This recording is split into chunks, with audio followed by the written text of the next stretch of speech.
आज आपण रामायणातील प्रसिद्ध पात्र म्हणजेच माता कैकेयी यांच्यावर आधारित एक छोटीशी कथा बघणार आहोत, जी बऱ्याच कमी लोकांना माहीत असेल.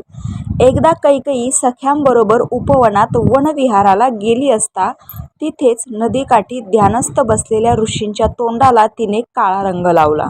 त्यांना कळल्यावर कोपिष्ट होऊन त्यांनी शाप दिला, जसे आज तू माझ्या तोंडाला काळं फासलं तसं भविष्यात तुझ्या कृत्याने तुझे तोंड काळे होईल.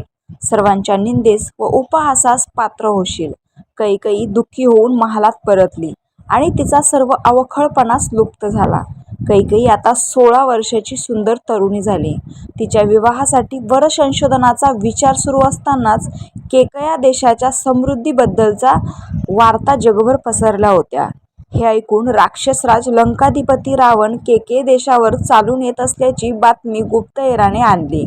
अश्वपती चिंतित झाले.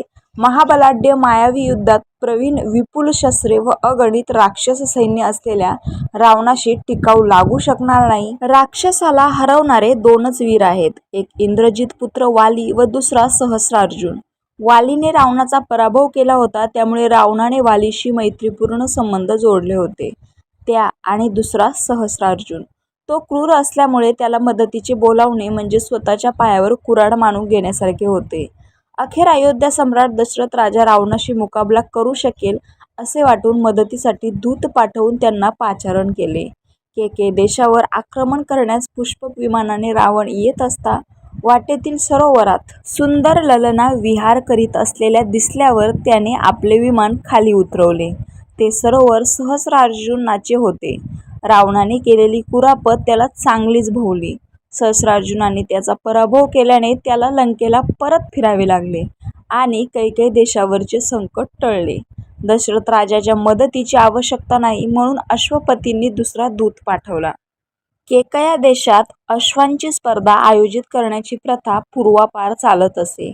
या स्पर्धेत देशोदेशीचे राजे, युवराज स्पर्धक म्हणून आणि अश्व खरेदीची मोठी बाजारपेठ असल्यामुळे अश्व विक्रीसाठीही भारतखंडातील वाणिज्यक अश्व घेऊन येत असत.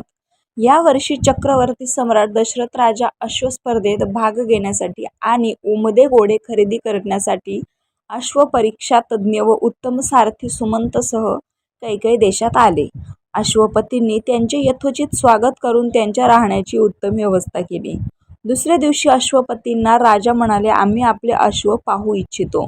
त्यांना अश्वशाळा दाखवायला युवराज युधाजितसह अश्वपती अश्वशाळा दाखवायला घेऊन गेले असता घोडदौड करून कैकेयी घोडा घेऊन अश्वशाळेत दाखल झाली. राजा दशरथांची व तिची दृष्टादृष्ट झाल्याबरोबरच दशरथ राजा पहिल्याच नजरेत तिच्या प्रेमात पडले. अश्वपरीक्षा संपली. निवांत झाल्यावर कैकेयीशी विवाहाची मागणी अश्वपतींकडे केली. अश्वपती व युधाजित समोर मोठा पेच पडला.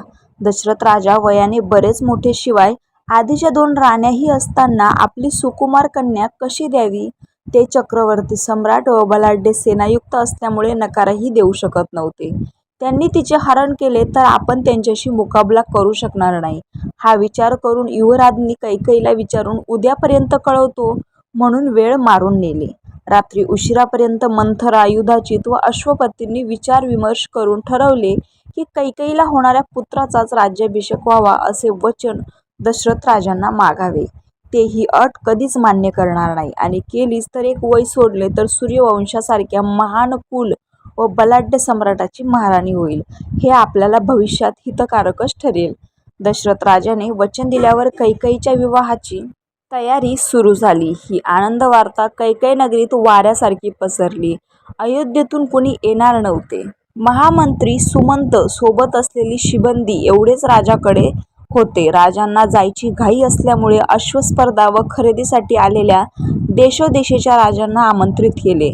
चैत्र शुद्ध द्वितीयेला अश्वपतींनी आपल्या कन्येचे सालंकृत कन्यादान केले. अश्वस्पर्धेत दशरथ राजा प्रथम आले म्हणून पुरस्कार आणि विवाहाचे आंदण म्हणून सहस्र उमदे अश्व आणि चक्रवर्ती सम्राटास साजेसे धनद्रव्य, गज, गोधन, वृषभ आंदण दिले. कैकेयीला अयोध्येत एकटेपणा जाणवू नये म्हणून धूर्तदासी मंथरेला वधूची पाठराखण म्हणून पाठवले. रामकृष्ण हरी.